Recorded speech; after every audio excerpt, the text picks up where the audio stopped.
So the culture of homestays is in India rising. Similar kind of concept अगर हम बात करें कि हम लोकलाइट्स के साथ रह रहे हैं, तो वो होम स्टेज बहुत राइज कर रहा है इंडिया में. तो I want you to talk about difference between home stage and Airbnbs. ऐसा नहीं है कि एयरबीएनबी और होमस्टे बहुत डिफरेंट है. एयरबीएनबी थोड़ा सा कमर्शियल इसलिए हो गया बिकॉज लोगों को पता चल गया है कि इससे पैसे कमाए जा सकते हैं. तो अर्लियर जब उनका एकदम इनिशियल डेज थे तो there was a concept of host, वो अभी भी है. बट अब host available on the property या host is not available on the property, that is the main question. अगर होस्ट अवेलेबल नहीं है प्रॉपर्टी पे तो you can call it an Airbnb, but you can't call it a homestay as such. Yes. अगर किसी ने एक homestay open किया है तो या तो वो खुद बहुत ट्रैवल करता होगा या फिर उसने एक्सटेंसिवली रिसर्च किया हुआ है एंड उसको एक कॉन्सेप्ट बहुत पसंद है कि लोग स्ट्रेंजर्स आके उसके पास रहे हैं. तो ये होस्ट जो हैं वो जनरली बहुत ओपन होते हैं इस कॉन्वर्जेसन के लिए कि नए लोगों से मिलना भी उनको पसंद होता है. They like helping people. मेरे एक हिमाचल में वेंटर है, the place is called Thachi valley. हाँ, तो लोगों को नहीं पता होती थी, ये एक अतरंगी जगह थी जो हमने स्नैपचैट के टाइम पे ढूंढी थी और लोगों को लेके गए थे. वहाँ पे हमने उनको होम स्टे एक्सपीरियंस कराया था. तो वो एक बहुत क्विक वे होता है टू सी कि to live like a localite. To live like a localite. Yes, आप लोकल की तरह रह रहे हो. वहाँ पे जो स्टेपल फूड है वो राइस है. तो हमने ब्रेकफास्ट लंच डिनर तीनों में भी राइस खाया एंड पीपल डिडंट कंप्लेन. हमारे साथ वो 45 लोगों का ग्रुप था शायद, किसी ने कंप्लेन नहीं किया. ऊपर हम बैठते थे, उनके जो घर था उस पर टॉप ऑफ सबसे ऊपर ऐसे लॉफ्ट टाइप का स्ट्रक्चर था जो बहुत बड़ा था. तो वहाँ पे हम लोग सारे नीचे बैठ के खाते थे बिकॉज हिमाचल में वो उनका कॉन्सेप्ट है, वो भूमि पे बैठ के ही खाते हैं हमेशा. तो हम लोग भी नीचे बैठ के ही हमने खाया.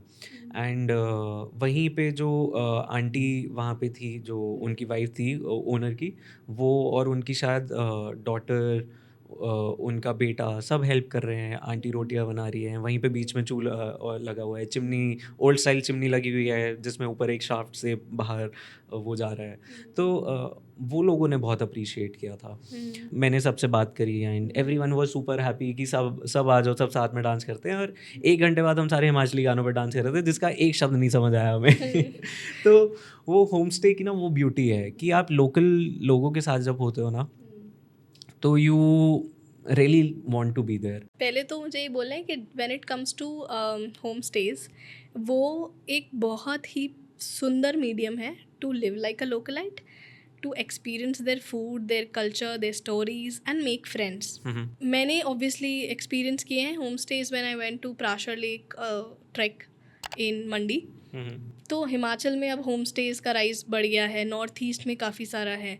फॉर दोज ट्रैवलर्स जिनको होटल में रहकर खुद में रहना नहीं पसंद, जिनको मिंगल करना पसंद है, जो एक्सट्रोवर्ट्स हैं, जिनको दोस्त बनाने हैं, या फिर इंट्रोवर्ट्स भी अकेले जाकर वहाँ पर रह सकते हैं. और अब तो बहुत सारी, मतलब again the same thing, Airbnb का कंसेप्ट विद होस्ट भी मैंने एक्सपीरियंस किया था when we went to Italy. तो वहाँ पे मेरी होस्ट थी Martha. She was a old lady and उसको बहुत मज़ा आता है. हर अलग दिन उसे अलग अलग नेशनैलिटी के लोगों से मिलने को मिलता है. And they host you with breakfast and stuff. तो आप उनके परिवार के साथ बैठकर उनकी स्टोरीज सुन रहे हो, तो Right.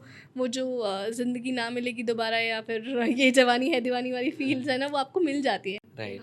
मुझे ऐसा लगता है कि सबके अपने अपना ट्रैवल करने का रीज़न होता है. कोई एस्केप करता है, कोई रिक्रिएशन के लिए जाता है. मगर मैंने अब जो ऑब्ज़र्व किया है, वो लोग जब ट्रैवल के लिए जाते हैं अपनी फ्रेंड्स और अपने ही ग्रुप में इतना रह Engulf हो जाते हैं हैं. कि वो एक स्ट्रेंजर को हाई भी नहीं बोलते. Because I have seen a high changing my life और समबडीज़ लाइफ. मेरे पापा के टाइम पे जब हम सब ट्रैवल करते थे और टेक्नोलॉजी नहीं होती थी, तब हम लोग ट्रेन्स में ट्रैवल कर रहे हैं, तो जो आपस में लोग बैठे होते थे ना, वो उनसे इतनी गहरी दोस्ती हो जाती थी कि आज तक मैं उन्हें अपने अंकल बुलाती हूँ, चाचा बुलाती हूँ कि अच्छा ये मेरे पापा के दोस्त है, बट वो मुझे मेरे पापा के ट्रेन में मिले थे. तो ऐसी दोस्तियाँ भी मैंने फॉर्म होती हुई देखी हैं when it comes to travel. वो चीज़ काफ़ी हद तक ट्रू है. आई थिंक कम्युनिटी की अगर आप बात कर रहे हो कि लोग मिल जाते हैं, वो सारी चीज़ें, तो मेरे एक ट्रैवल साइकोलॉजी काफ़ी टाइम से मेरी रही थी. जब से मैंने ट्रैवल करना इंडिपेंडेंटली शुरू किया, आई थिंक 2013 या 14 से। जब भी मैं ट्रैवल करता हूँ, अगर मैं सोलो कर रहा हूँ या फिर I am with a group of 3-4 friends, उससे ज़्यादा नहीं, तो हम हॉस्टल्स में रुकते हैं। बिकॉज हॉस्टल में क्या होता है कि आपको बहुत सारे लोग मिलते हैं, एंड जो भी हॉस्टल में रुका है ना, वो उसको पता है कि यार यहाँ पे ना लोग बहुत सारे मिलेंगे, एंड कहीं ना कहीं उनका आइडिया भी यही होता है कि they want to meet new people. Hostels की ना बहुत अच्छी ये स्टोरी होती है कि कौन कब क्या सिखा दे वो आपको नहीं पता होता। And the beauty of it is कि one time I was sitting in the courtyard, एक दो लोग मेरे डॉर्म के थे, उनके साथ में बैठा हुआ था, तो one girl walked up and my friend from the same dorm, वो सेम सिटी के थे, एंड दे जेल्ड एकदम से, and he introduced her to me. तो हम बात कर रहे थे ऐसे ही, and in the conversation she said one very beautiful thing. She asked me आपको कितनी लैंग्वेजेस आती है? I said I know Hindi, I know English, and I'm thinking of learning Spanish. So she said, I know 6-7 languages. Wow. तो I asked her कि ये bye क्यों, मतलब ऐसा क्या रीज़न है? तो उसने बोला कि आई थिंक सिर्फ एक या दो लैंग्वेज सीख ली अगर, तो I think I am not being a good responsible global citizen. Wow. मतलब इंडियन सिटीजन सुना है, श्रीलंकन सिटीजन सुना है, यूरोपियन सुना है, ग्लोबल सिटीजन क्या है? वो फर्स्ट टाइम मेरे को हिट हुआ कि that is something which is quite amazing. Global citizen से याद आया, आई डोंट नो कहाँ से आ रहा है ये, बट मेरे कब से है जहन में कि मुझे सिटीज़न ऑफ द वर्ल्ड बनना है, एंड मैंने सोच रखा है जब I will get my self tattooed like this, citizen of the world. तो मैं जब जब मेहंदी लगाती हूँ तो तब भी मैं मेहंदी का डिज़ाइन नहीं लगाती, उससे लिखवाती हूँ सिटीज़न ऑफ द वर्ल्ड।